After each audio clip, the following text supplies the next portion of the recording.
Good morning. I'm here in this cornfield.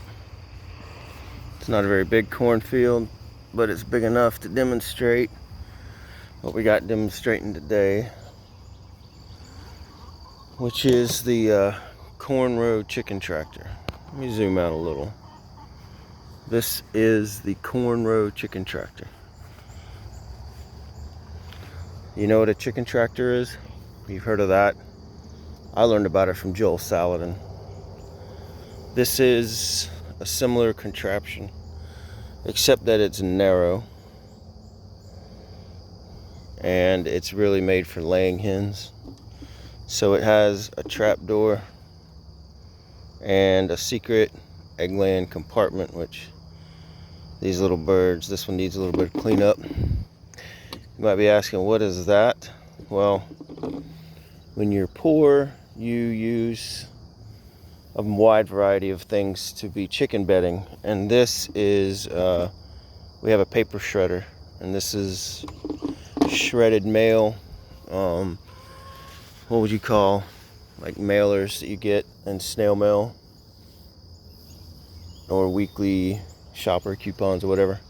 Anyway, I just want to show you the corn row chicken tractor is intended to go down between rows of corn. That was the first item, and this is exactly that. This is rows of corn, except that we have also used it just in the garden, just to go down regular rows of vegetables. But it was originally named the corn row chicken tractor because rows of corn are generally 3 feet apart, and because the corn grows upright, there's generally that maintenance, like you can maintain that 3 feet apart, sometimes wider, all the way through the season, unlike squash, which will grow whoosh, or watermelon, or sweet potato, which will grow out and cross over into your rows. Corn does not. So let's take a look here at a corn row chicken tractor that has gone through a row of corn and what happens just after. Now I have just moved this one to this spot, so if you look down in there, you'll see really tall grass, and down at the end there you see a little feeder with one side is for food, one side is for water. So I've just given them fresh food and water, and they're now eating on that grass. Got it? This is where they just came from. Okay, so this is the row where they have just been moved from.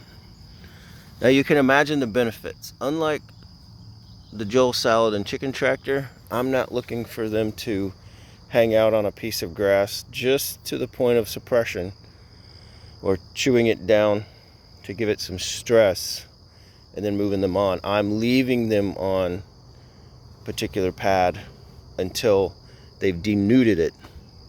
So this is a little bit of a different rule, until they have basically cleared out all the vegetation. You see that?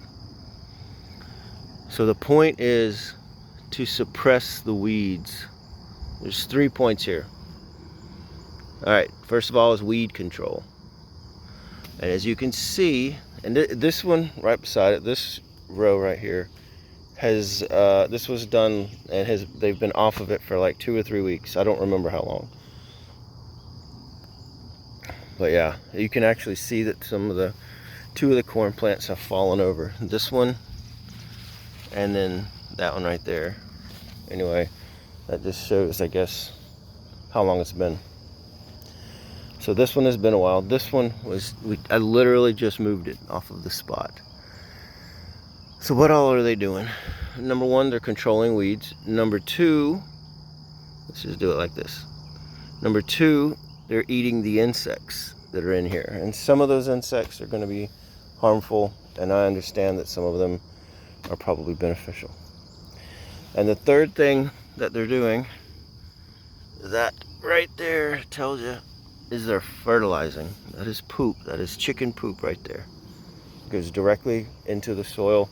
Most of that piece of chicken poop right there lays on top. Everything else that they've pooped here in the past 2 or 3 days, it only takes 2 or 3 days to get it like this, really 3 days. They have pooped, and then they've taken the soil all around it and they've scratched it so much that they've buried their poop. They've worked the poop, the fertilizer, into the soil. Here's one.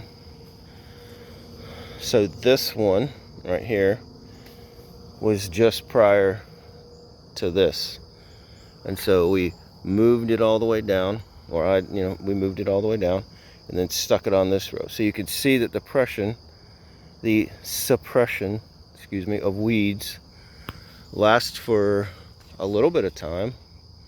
It's not forever. These weeds are coming back. Plus, it doesn't really do anything for the weeds growing directly on the corn plant. So you can see some of this pigweed here has gotten kind of tall.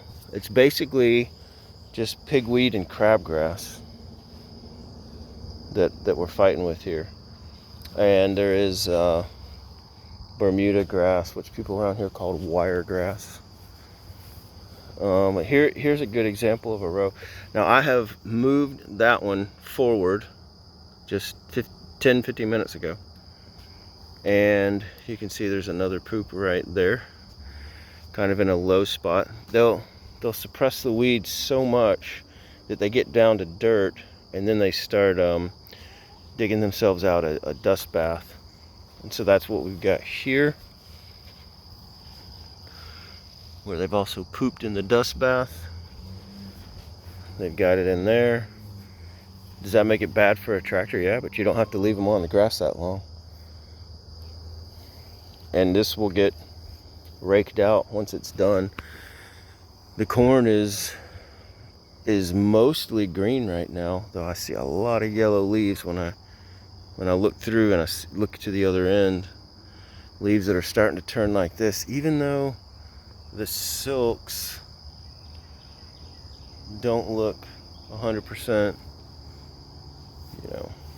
done. But anyway, this is a heritage corn. If I'm at 6 feet tall and this corn continues up, I mean, that's another 3-4 feet taller than me. This corn is easily 10 feet tall. Here's some in here that, let's see, we'll put that at, that's probably 11 to 12 feet tall. Some of these right in here, which is kind of cool. I really like this heritage corn because it does that. It just grows so tall.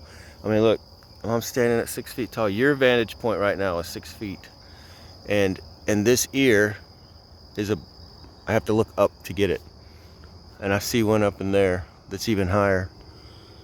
There's just something cool about that, I guess, for me.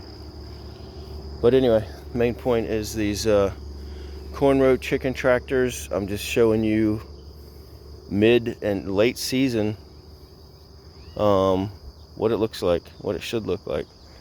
They've now moved on. They now have fresh grass in here to go after. The grass is very late in the season. This crabgrass has already seeded, and I just saw this cricket climb out of this crabgrass, and I know that if this corn row chicken tractor had been over this, come on over here, I got you a cricket, come on, then they would have been able to eat it. All right, you're gonna miss it. Yeah. All right, nope, she got it. Good, she got the cricket. So what I was saying is that the cricket just climbed out of this crabgrass, and so if that had happened inside their enclosure, they would have been able to eat that. So it's weed suppression, as you can see here, insect control, and fertilizer,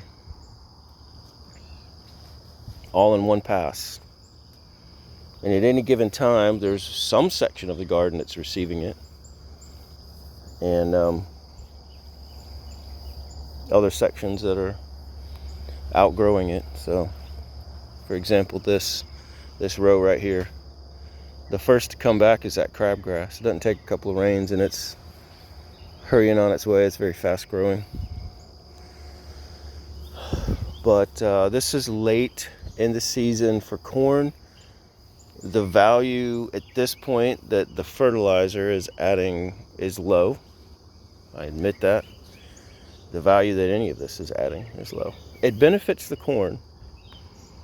So that's a point to make. It benefits the corn on the 3 items I've just laid out, but it benefits the chickens as well.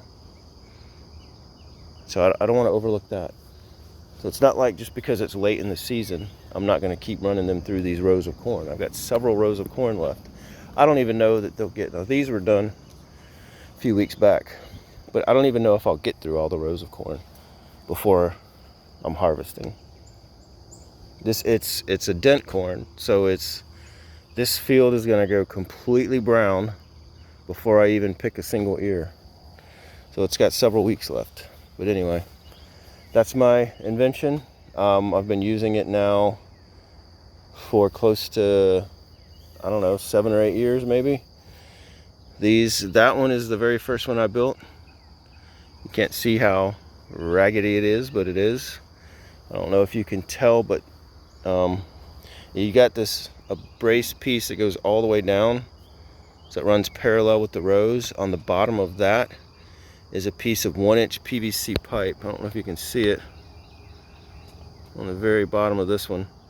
That's a piece of 1-inch PVC pipe that acts as a skid so that it makes it easier to slide these down through a row of corn. So that's it. That's my corn row chicken tractor. I put 2 chickens in there. Each of them get a roommate. And then they're laying hens. And so they each have a nesting box they can share. All right. Here's the result. See ya.